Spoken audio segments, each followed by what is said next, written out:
You spoke, I listened. And this is my first read reaction of Something in the Nightside by Simon R. Green. The Belated Binge Podcast. Hi, and welcome to Belated Binge. My name's Zach, former radio host and lifelong sports fan, who's now discovering the magic of urban fantasy through iconic series that I nearly missed out on. Shout out to the Bonus Binge Squad. Patreon.com/belatedbinge. You can get early access to these episodes. You can get personalized shout outs. You can get bonus content. It's all there on Patreon. Please consider joining. If you're here, you're aware by now that I'm a huge fan of the Dresden Files. Dresden has been my gateway, my introduction, my muse as I navigate this whole discovery phase of the urban fantasy genre. And I've found countless series that I've quite enjoyed so far, like Alex Verus, Rivers of London, Unorthodox Chronicles, and a few others. And recently, I posted on social recommending those three series in particular, Unorthodox Chronicles, Alex Verus, and Rivers of London, and I asked for the suggestions in the comments of those videos across TikTok, here on YouTube Shorts, as well as on Instagram Reels. And one of the recommendations that I got in there was the Nightside series from Simon R. Green. And that one stood out to me because I've also seen it in a lot of online discourse around like recommendations for urban fantasy, recommendations for if you like Dresden Files, those types of things. And so I thought I would go ahead and share my thoughts and experience from the first book, Something in the Nightside. Before I do, there will be spoilers. You've been warned. Also, please subscribe. Now, I'm going to be totally honest about my experience, but before I do, let me be clear about one thing in particular. Any of my thoughts are not meant to depict the quality of the book. Obviously, it's been super successful. This series has like 1,000 books written in it. Everybody recommends it for a reason. They're good. I'm simply sharing how it landed for my tastes in fiction in particular.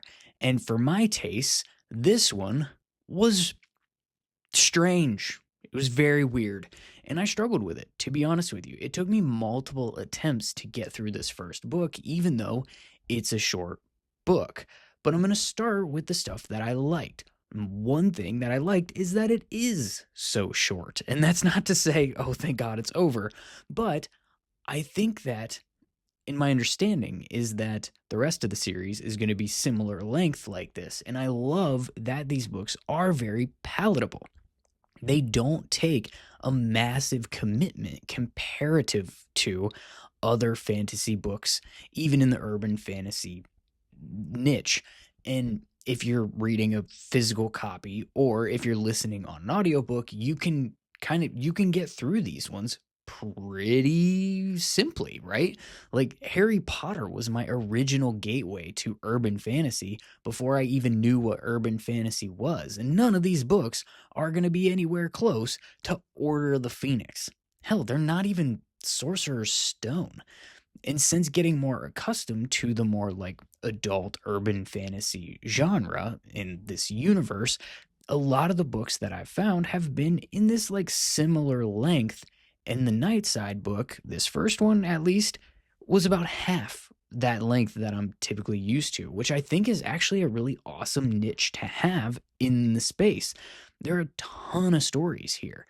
And if they're all around this long, it's easy for somebody to just pick one up, get through it quicker than they would any other series, and either move on to the next one or, go take down one of those big thick behemoth things and come back here for a palate cleanser. Whatever. I think it is a positive for this series to have, kind of that be a unique thing about these books. I also like the protagonist, John Taylor.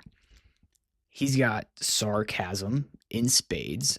He's got a sense of humor that I generally like. He is self-deprecating, which I'm definitely a fan of, and he's kind of an asshole, which I think is actually a positive. I think that's a compliment in this particular case. I like that he's a private investigator. It gives you that Dresden feel as well. I like that he has this murky past that seems to have layers being peeled away as the story goes on in a gradual sense. There's a lot of intrigue about who this guy is as the series goes on, and I like the morally gray, which quite frankly might even be generous, especially in terms of the side characters that we get introduced in this book. I like that this book seems to be setting up a little bit more of the anti-hero type of a story as opposed to like a, you know, I don't know, as opposed to something else, right? Like, um, there's going to be a lot of moral ambiguity, I feel.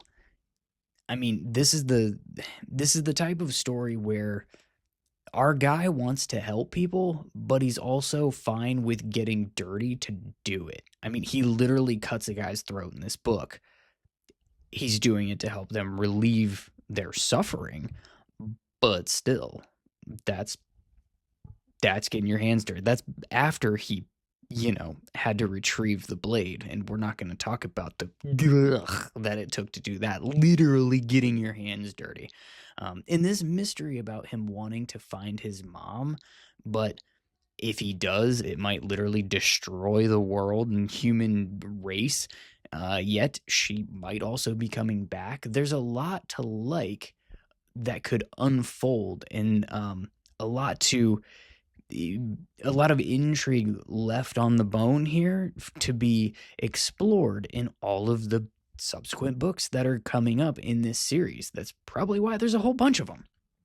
So keep that in mind as I go through the things that I struggle with in this book in particular. And I'm going to start with this one.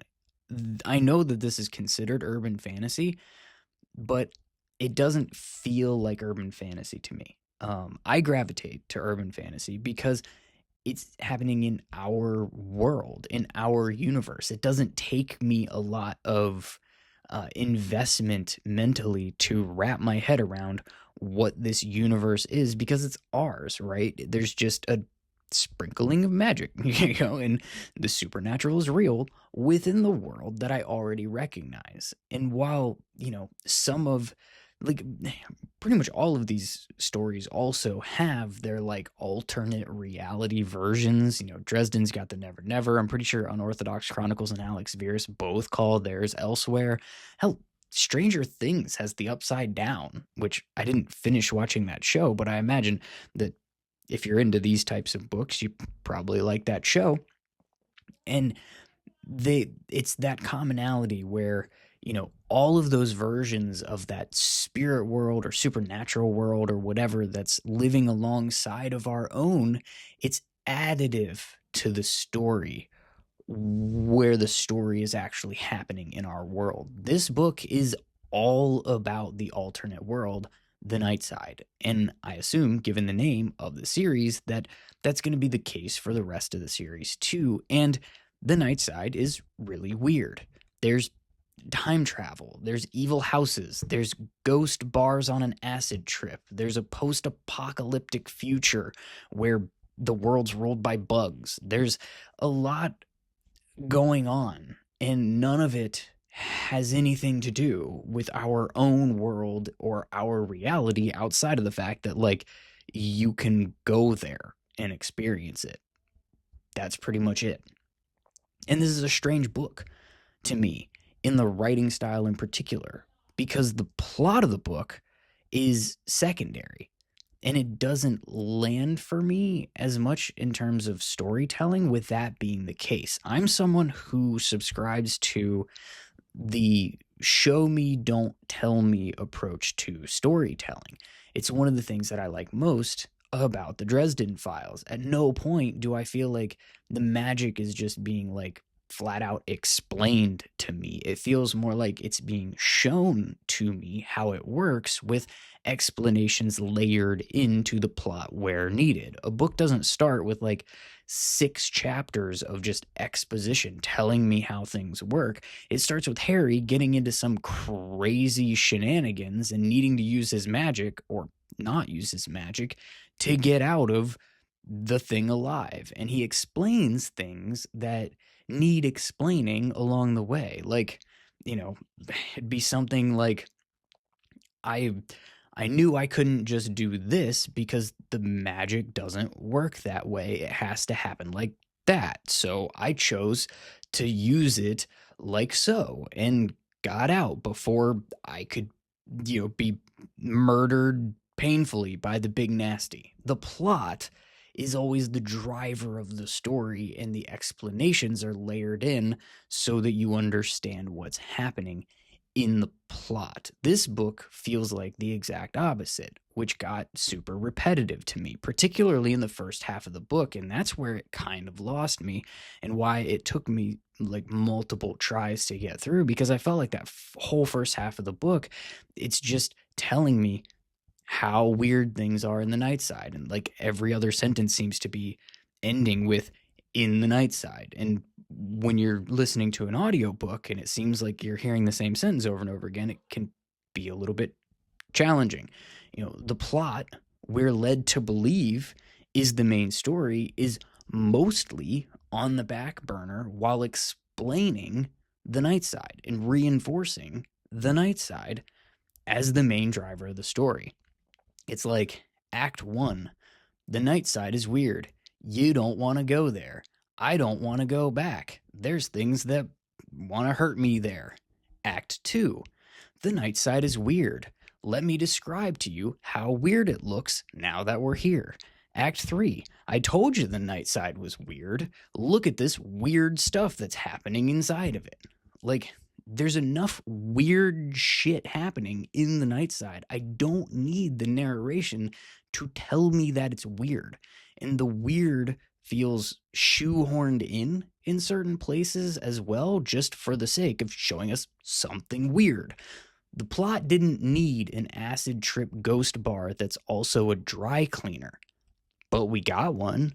And since we got one, that shows me that there's weird shit here. I believe you. You don't have to also tell me that it's weird. It's just so heavy-handed in that regard, and so much so that the big reveal at the end had to be completely explained through the narration, because you can't be trusted to have figured it out throughout the book because of the plot.